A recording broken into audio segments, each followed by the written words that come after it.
김태현의 정치쇼, 뉴스 속 깊숙한 이야기를 들어보는 인터뷰 시간입니다. 서울 서희초등학교에서 근무 중에 극단적인 선택을 한 선생님에 대한 추모 분위기 사회 전반으로 번지고 있습니다. 교사들은 주말에도 고인의 사인이 개인적인 사유에만 있는 것은 아니다며 5천여 명가량 모여서 추모 집회를 갖기로 했는데요. 서울교사노조가 이 서희초 교사들의 제보와 증언을 모았다고 합니다. 김희성 서울교사노조 부대변인과 전화로 연결해서 어떤 의혹들이 존재하고 남은 과제는 무엇인지 짚어보도록 하겠습니다. 선생님 안녕하세요. 네, 안녕하세요. 자, 이 선생님의 안타까운 죽음을 두고 이 학교 폭력과 관련된 민원 이것과 상관관계가 있다는 소문들이 좀 있는데 학교 측은 좀 부인하는 것 같지만요. 동료 선생님들의 증언도 지금 취합하셨다고요? 네. 선생님들은 뭘 하시던가요? 저희가 지금 사건 초반에 굉장히 카더라지 소문이 굉장히 많아서 좀 신빙성 있는 제보들을 모으려고 노력을 해왔고요. 이미 여러 차례 조합의 보도를 통해서 밝혔지만 일단은 학교폭력을 신고된 사안이 없었을 뿐 분명히 이제 학교폭력과 관련돼서 즉 학급에서 아이들 간의 갈등이 있었고 이로 인해 고인께서 이제 일종의 민원을 받았다라는 사실까지는 저희가 분명하게 확인을 했고요. 이것은 이미 밝혀진 학교 입장문에서도 어느 정도 밝혀진 것과 일맥상통한다. 그리고 저희가 그 외에도 저희가 낸 보도를 좀 증명할 만한 제보들은 이미 많이 확보를 해놓은 상황이다라고 답변 드릴 수 있을 것 같습니다. 그 서희초등학교에서는 공식적으로 학교에 접수된 학폭은 없었다라고 얘기는 했는데 그게 학교 측의 공식 접수만 안 됐을 뿐이지 그 학급 내에서는 그런 일이 있었다 뭐 이런 취지신 거죠? 네. 그럼 구체적으로 그 학폭의 가해 학생이나 피해 학생들이 그 돌아가신 선생님에게 그 부모들이요, 가해 학생의 부모나 저 피해 학생의 부모가 어떤 식으로 예를 들면 요청을 하고 요구를 하고 이런 것들이 있었는지도 파악이 되신 건가요? 네, 저희가 일단은 학생들 간의 갈등이 아주 큰 갈등이었던 것을 보고 있지는 않는데요. 아무래도 이제 1학년 학생들이다 보니까 조금 부모님들이 좀 더 크게 이제 반응을 하셨을 수도 있겠다. 이런 부분은 좀 추측이 되고요. 어쨌든 학교에 오셔서 이야기를 나누는 과정에서 아무래도 이제 아이들 간의 갈등이 끼어 있다 보니까 그런 이제 것의 화살이 담임 선생님께도 일부 좀 향했던 것으로 그런 식의 발언이 좀 있었던 것으로 확인을 하고 있습니다. 자, 우리 노조에 제보를 했던 서희초등학교의 한 선생님께서 학교 차원에서 함구하라고 해서 그냥 있다. 뭐 이렇게 증언했다고 하는데 맞습니까? 그런 이야기 제보를 받은 바는 있습니다. 자, 그럼 그 내용은 뭐예요? 그러면 학교에서 뭔가 숨기고 있다는 얘기인 건가요?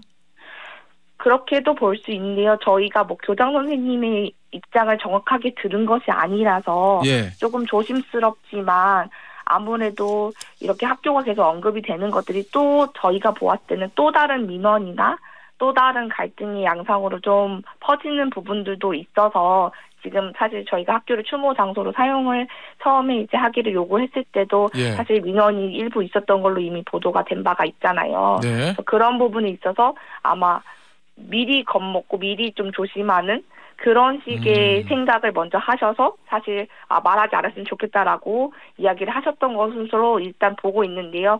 아무래도 그런 부분에 대해서 선생님들이나 다른 분들은 이제 좀 답답함, 시원하게 이야기해줬으면 좋겠다라는 생각이 들었을 수 있을 것 같습니다. 이 문제를 대하는 서희초등학교의 어떤 자세라든지 입장에 대해서는 어떻게 보고 계신가요? 일부 좀 논란을 가속화한 측면이 좀 있다고 보고요.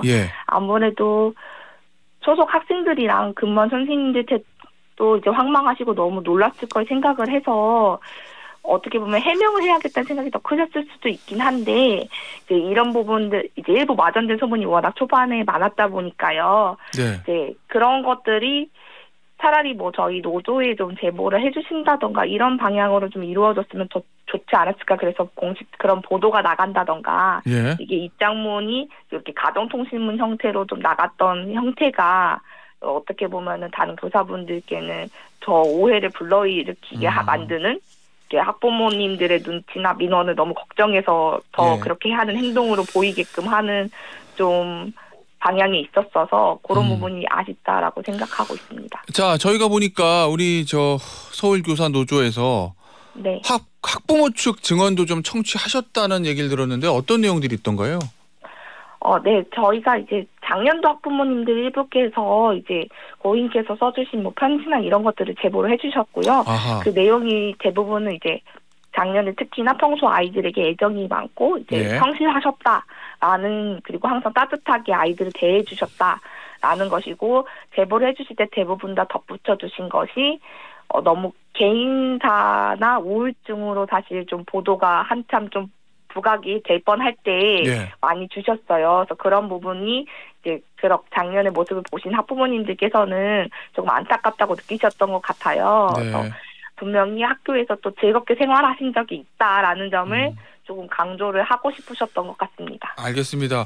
결국은 이제 이게 교권이 너무너무 추락했기 때문에 벌어진 일들이다라는 얘기들이 좀 나오는데, 네. 이에 대한 교육부 대책이 나왔잖아요. 지나친 학생 인권 강조로 교실이 붕괴됐다. 뭐 교육부는 이런 진단을 내놓는 것 같은데, 이 교육부의 진단에 대해서는 어떤 입장이신 건가요? 영향이 전혀 없었다고는 못하지만 근본적인 해결책이 될 거라고는 보지 않고요. 아하. 오히려 이런 식의 발언이 학생 인권과 교사 인권을 좀 대척점에 두고 또 다른 갈등이 일어날까 좀 두려워하는 선생님들이 많고, 저희도 그렇게 생각을 좀 하고 있습니다.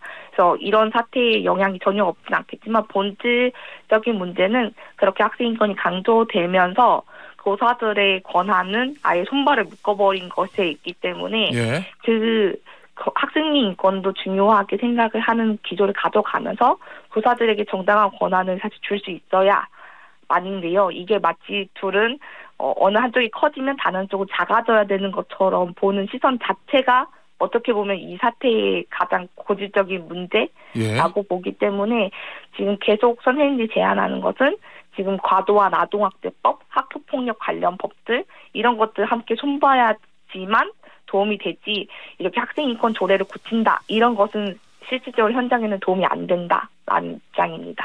자, 이 경기도에서 학생인권 조례를 폐지하는 게 아니라 약간 이제 수정하는 쪽으로 개정을 한다고 하는데, 내용을 보면은 학생의 어떤 책임을 좀 강화하는 쪽으로 개정하는 것 같거든요. 그런 부분들에 대해서 어떻게 보십니까? 그러니까 그렇게 하는 것도 어떤 의도인지는 이해되지만 그렇게 하면서 교사들에게 그것을 지도할 수 있는 권한을 함께 주어야, 그리고 그렇게 지도를 했을 때 지금처럼 아동학대법으로 의거해서 구속당하거나 혹은 과도한 학부모 민원을 받았을 때 보호할 수 있는 장치가 있어야 실효성이 있는데 학생인권 조례만 고쳐서는 아무 실효성이 없다.